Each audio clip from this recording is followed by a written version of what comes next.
우리가 지난 주일에 말씀을 드렸듯이 초대교회에 큰 핍박이 왔습니다. 여러분, 핍박과 박해가 있다는 것은 큰 축복입니다. 그 핍박과 박해가 있는 시대에 인물이 나왔고 시대를 책임질 수 있는 영적 지도자가 나왔습니다. 난세의 영웅이 나온다고 사랑하는 기독교의 역사를 보면 핍박이 아주 심했을 때, 그때 다 지도자들이 일어났어요.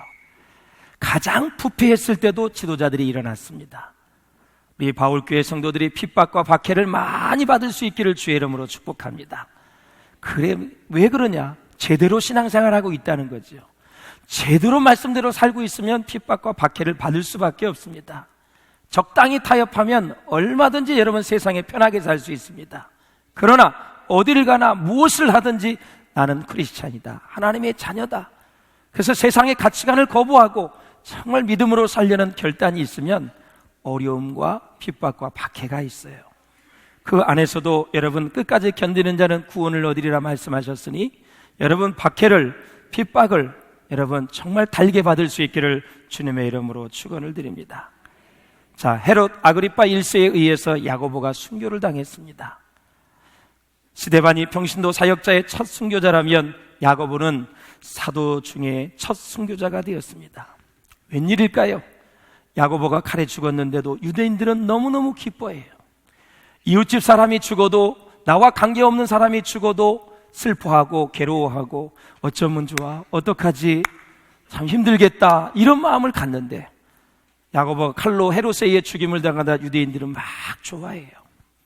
여러분, 종교의 길이 다르고 진리가 다르고 그리고 영적인 시기와 질투는 이렇게 무서운 것입니다. 사람 죽이는 걸 즐겨해요. 유대인들이 기뻐하니까 헤롯은 이제 정치적인 인기가 막 높아져 간다고 생각을 한 거예요. 잘못된 술수를 쓰면서 인기가 높아지는 걸 가지고 굉장히 좋아했습니다. 자신은 정치적 기반이 이제는 안정되어져 간다 생각을 하고 기독교의 대사부인 이제 베드로까지 죽으면 내 정치적인 입지와 기반은 아주 든든해질 것이다, 앞으로 정치적으로 승승장구할 거다 생각을 하고 아주 무서운 음모를 꾸미는 헤롯의 모습을 우리가 봅니다. 사랑하는 여러분, 사탄이 헤롯을 통해 베드로를 죽이려는 전략은 사람이 생각하기에는 정말 기가 막힌 방법이었습니다. 거의 성공할 뻔했습니다. 그러나 하나님을 믿는 주의 백성들이, 교회의 성도들이 합심 기도를 해서 베드로는 하나님이 보내신 천사를 통해 기적적으로 구출이 됩니다. 베드로를 지켰던 이 군인들은 모두 신문을 받고 그 자리에서 다 죽임을 당했습니다. 사랑하는 여러분, 박해의 모든 어려움을 겪고 있는 초대교회, 감옥에 있던 베드로를 위해 교회는 간절히 기도했습니다. 합심하여 기도하니 그 기도 자체가 얼마나 힘이 있는지 무서운 힘을 발휘했습니다. 놀라운 힘이 있었습니다. 어떤 학자도 말하기를 기도는 외상이 없다, 공짜가 없다 그랬어요. 역사한다는 거죠. 하나님이 응답한다는 거죠. 7절을 한번 읽어보시기를 바랍니다. 시작. 쇠사슬이 그 손에서 벗어지더라 그랬습니다. 쇠사슬이 어떻게 벗어질까요? 여러분, 베드로가 가운데 있고 군인들이 2명이 누워서 잠을 잤고요, 이 베드로와 이 군인의 손을 같이 묶어서 쇠사슬로 묶은 거예요. 예. 그런데 쇠사슬이 벗어졌어요. 하나님이 역사하시면 못할 일이 없는 줄로 믿습니다. 그러므로 기도는 사람이 할 일 다 하고 수단과 방법 다 쓰고 그리고 나서 하는 게 기도가 아니에요. 기도는 어느 것보다 우선되는 것이 기도인 줄로 믿습니다. 기도보다 앞설 것이 없어요.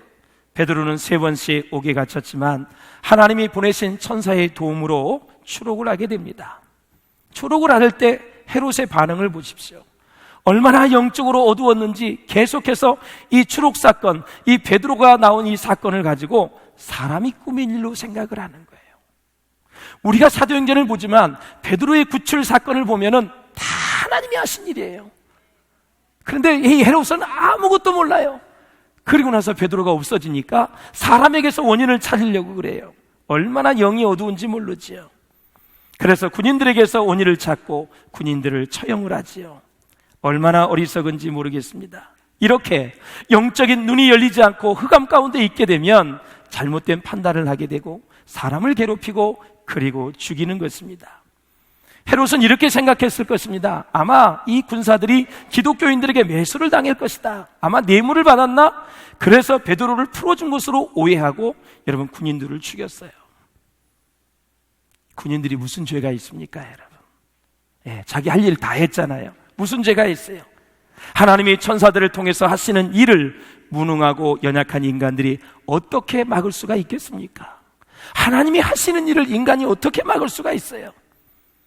군인들은 악한 지도자 밑에서 악한 일을 하다가 결국은 비참하게 인생을 마감하는 그런 모습을 우리가 볼 수가 있습니다. 사랑하는 여러분, 베드로가 두 번째 옥에 갇혔을 때 나왔을 때는요, 그 옆에 있는 사람이 다 복을 받았어요. 간수도 복을 받았어요. 주 예수를 믿으라, 그리하면 너와 내 집이 구원을 얻으리라. 빌립보 교회의 성도가 되었고 그 가정이 얼마나 복을 받았는지 몰라요. 그런데 악한 지도자 헤롯 밑에 있었던 군인들은 보세요. 2명이 베드로와 잠을 잤지요. 4씩 4패라 그래서 16명이죠. 바깥에 지금 다 파수꾼이 있어요. 다 죽었어요, 여러분. 그래서 이 시대를 살아가면서, 우리가 인생을 살아가면서 여러분, 악한 사람과 함께 있으면 그 덤태기가 나한테 올 수 있어요. 그 사람이 시험 받을 때, 연단 받을 때 같이 올 수가 있어요. 정말 영적 분별력이 있으시기를 주님의 이름으로 축원을 드립니다. 헤롯이 저러니까 여러분, 어둠에 갇혀 있으니까 군인들이 다 죽은 거예요. 그런 관점에서 보셨어요? 군인들 가족은 얼마나 불행해요, 여러분. 예. 가장 안정적인 직업이었어요. 가장 여러분 그때 좋아하는 직업이 군인들이었어요. 그 당시에 순식간에 다 죽었어요, 여러분. 사랑하는 여러분, 그렇습니다. 죄가 있고 악한 것이 있는 곳에는 언제나 예기치 못하는 시험이 있고요, 연단과 환난이 기다리고 있어요. 그 죄와 악한 것의 틈을 타 마귀가 역사하는 거죠. 여러분, 아주 면밀하게 관찰해 보세요. 마귀가 역사할 때 평안한 것을 보셨습니까? 언제나 갈등과 분쟁이 있어요. 끝이 좋지 않습니다. 다 망가지고 남는 것이 아무것도 없습니다. 헤롯 아그리파 1세를 보십시오. 베드로를 죽이려는 계획에 실패하자 어디로 가요? 이제 로마 황제 클라우디오, 이 황제의 생일을, 이 축제를 하기 위해서 가이사랴로 갑니다. 이 가이사랴는 저 북쪽에 있잖아요. 예루살렘에서 104km 떨어진 지역에 있어요. 북쪽 해안에 위치한 로마군의 주둔지였었어요. 예. 비참하게 야고보를 칼로 죽이고 예수 믿는 사람들을 핍박하고 못살게 굴었던 이 헤롯에 대한 하나님의 심판이 점점점 다가오고 있었습니다. 이 헤롯 아그리파 1세는 하나님 앞에서 자신의 모래시계가 있는지를 알지 못했어요. 예전에 모래시계 드라마 보셨나요? 딱 모래시계를 뒤집으면 모래가 떨어져요. 시간이 걸려. 탁 떨어지는 순간이 어느 시점이에요. 그렇죠? 예. 헤롯은 지금 점점 주님의 심판이 다가오는데 그걸 몰라요. 영적인 모래시계가 있는 걸 몰라요, 여러분. 자, 사랑하는 이런 상황에 헤롯과 시돈, 이 두로 사람들과 이 헤롯이 관계가 아주 안 좋았어요. 사이가 완전히 뻐그러졌어요. 이 사이가 안 좋을 때 또 마귀가 역사하거든요. 예? 여러분, 좋은 인간관계를 가질 수 있기를 주의 이름으로 축복합니다. 언제나 화목하시기를 주의 이름으로 축원합니다.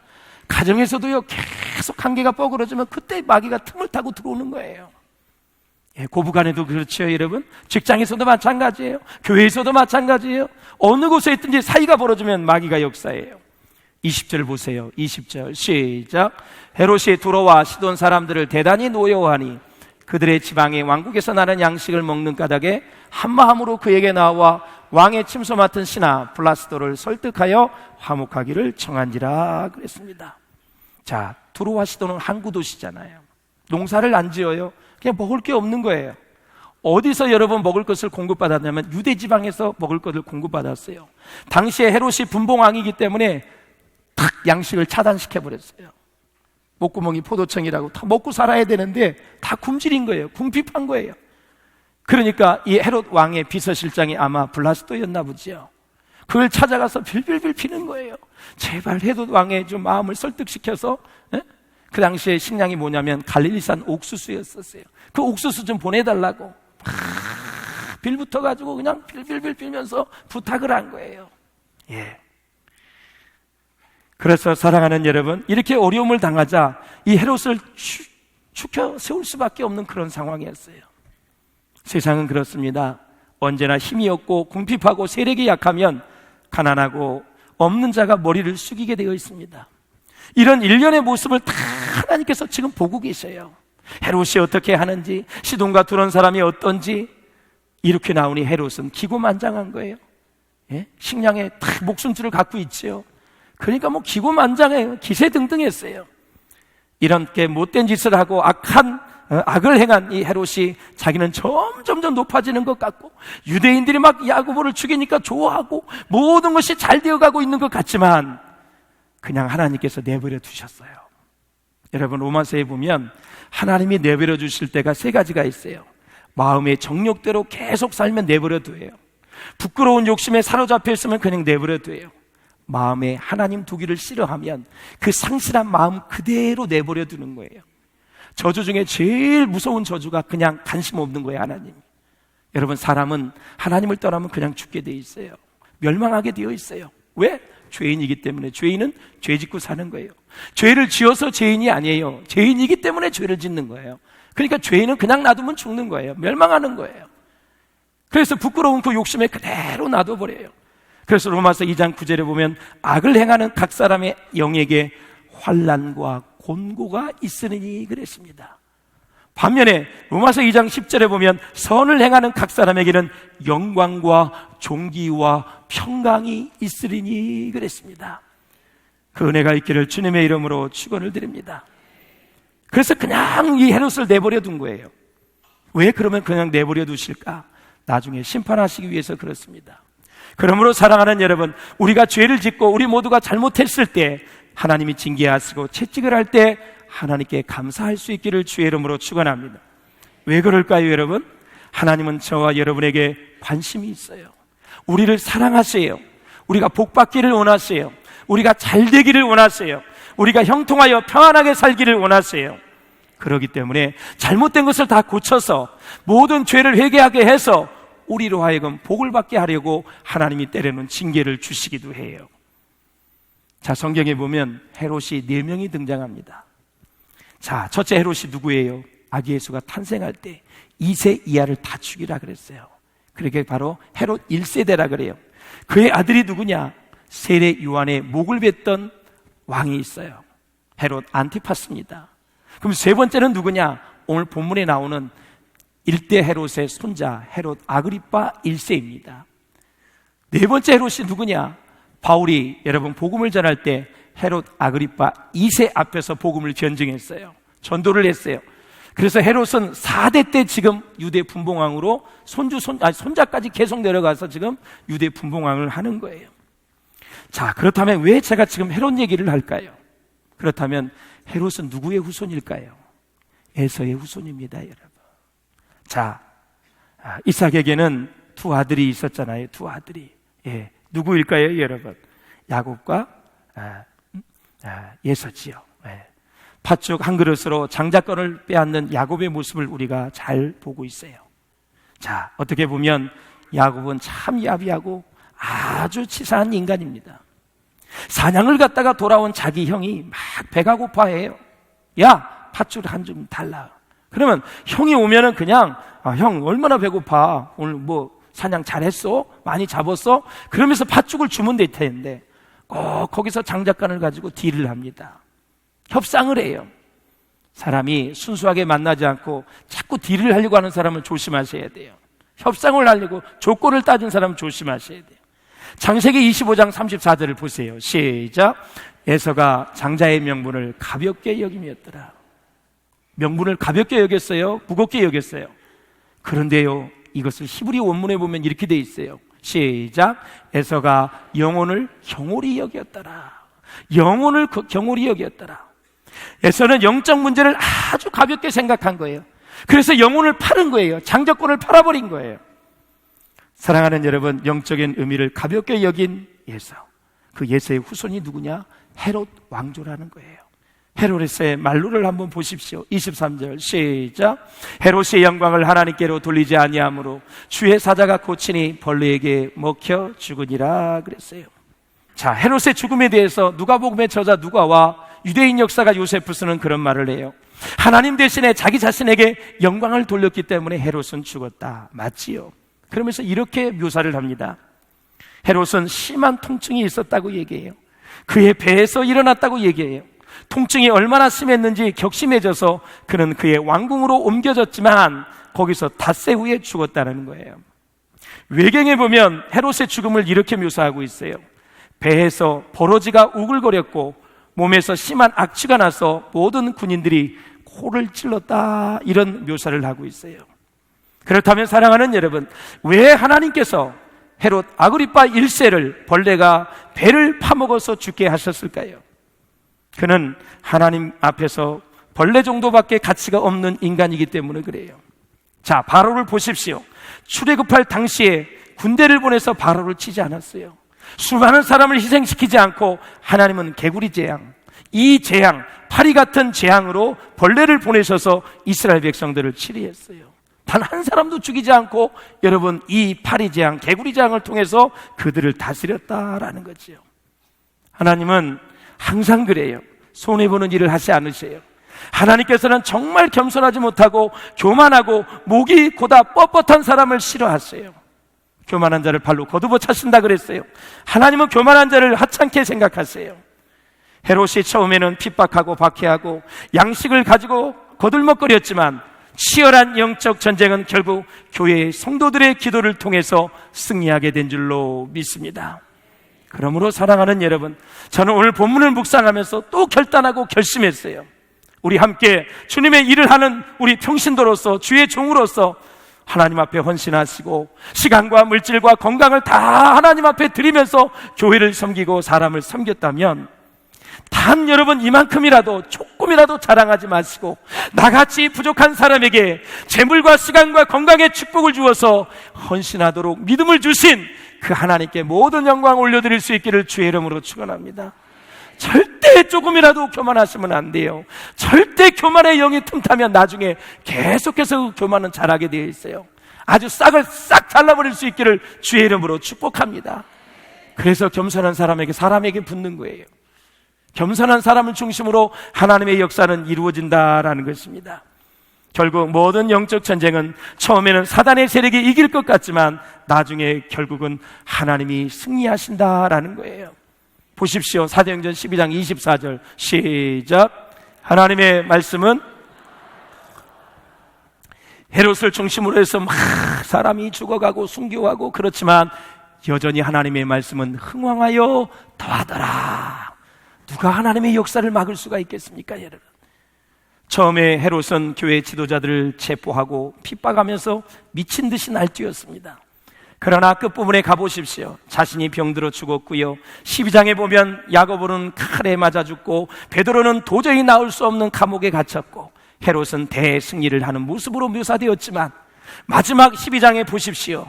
헤롯은 충에 의해서 죽고 베드로는 하나님에 의해 추록하여 다시 복음을 전하게 되고 하나님의 말씀은 흥왕하여 더하여지는 놀라운 부흥의 역사를 우리는 보게 되는 것입니다.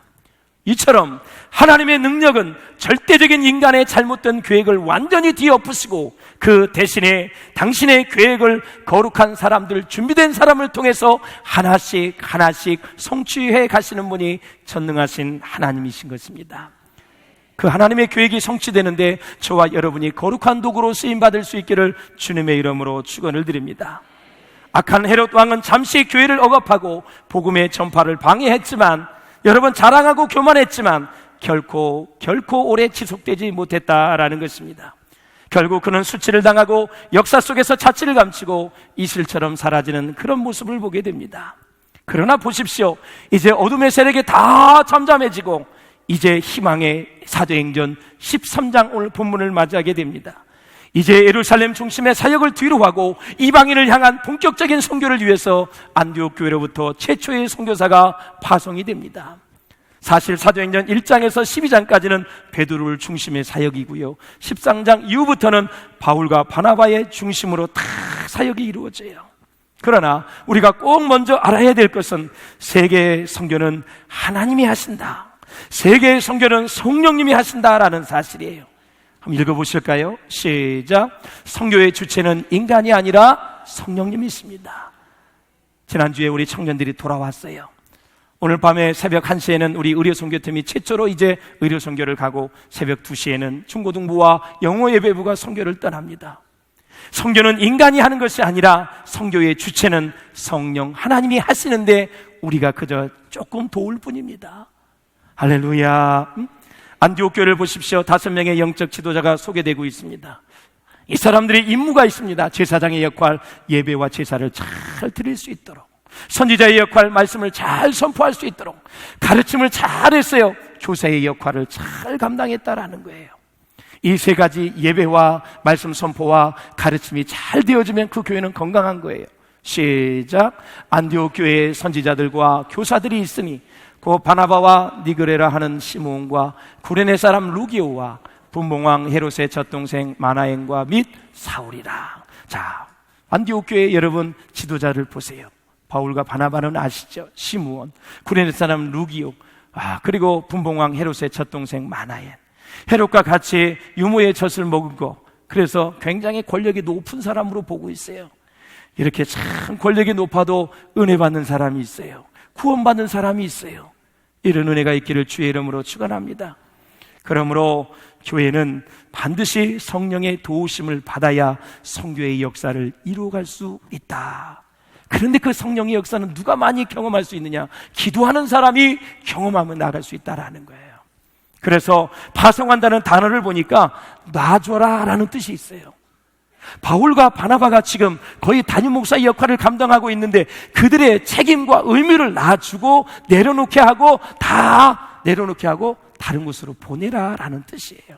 그 일을 누가 하느냐? 성령 하나님이. 사람도 지목을 했고 보내라는 것도 성령 하나님이 하시는 거예요. 단지 5명의 지도자는 성령의 음성에 순종했을 뿐이다 라는 거예요. 서울의 모 교회, 큰 교회에서 그 담임 목사님은 그렇게 도전을 해서 교회가 선교하는 교회로 나갔어요. 대학생들에게 특별히 대학을 졸업하기 전에 1년 늦게 졸업해도 괜찮으니 1년을 휴학을 하고 꼭 자기가 가고 싶은 선교지로 가라고 도전을 합니다. 선교지 가보지 않은 사람이 여러분 선교의 역사를 쓸 수가 있을까요? 선교의 마인드를 가질 수가 있을까요? 1년 늦게 졸업해도 괜찮다 그러면서 대학생들에게 챌린지한 거예요. 1년은 해외에 갔다 와라. 그리고 나서 공부하고 사회에 나가라. 그리고 나서 직장생활 할 때도 단 1년은 해외에 갔다 와라. 그렇게 도전을 하더라고요.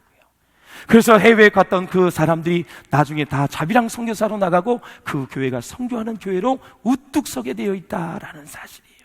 우리 바울교회도 이 젊은의 골든타임, 황금의 시간을 주님 앞에 들을 수 있는 우리 젊은이들 될 수 있기를 바라고, 이 젊은이들이 해외 선교에 갔다 올 수 있도록 우리 장년들이 그렇게 배려한다면 우리 바울교회는 세계를 교구 삼아서 반드시 선교하는 교회로 하나님께서 존귀하게 써주실 줄로 믿습니다.